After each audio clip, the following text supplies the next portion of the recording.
കുടുംബത്തിൽ ഒരു വ്യക്തി പ്രാർത്ഥിക്കുമ്പോൾ ആ കുടുംബം സ്ഥിതി ചെയ്യുന്ന മണ്ണിൽ, ആ അന്തരീക്ഷത്തിൽ, ആ വായുവിൽ, ആ മുറികളിൽ, ഉപകരണങ്ങളിൽ, ഉപയോഗ വസ്തുക്കളിൽ ഈ പ്രാർത്ഥനയുടെ ശബ്ദം അലിഞ്ഞു ചേരും. എത്രയോ കെട്ട വാക്കുകൾ ഉച്ചരിച്ച വീടാണിത്.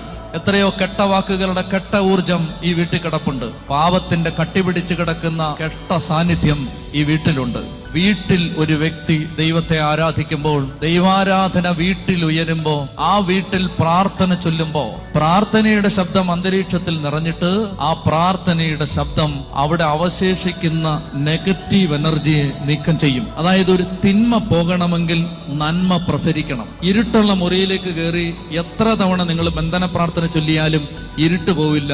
ലൈറ്റ് ഇടണം. ഇരുട്ടുള്ള മുറിയിൽ ഇരുട്ട് പോകണമെങ്കിൽ തിരി കത്തിക്കണം, വെളിച്ചം ഓണാക്കണം എന്ന് പറഞ്ഞ പോലെ ഈ അന്ധകാരം മാറണമെങ്കിൽ ദൈവശക്തി നിറയണം.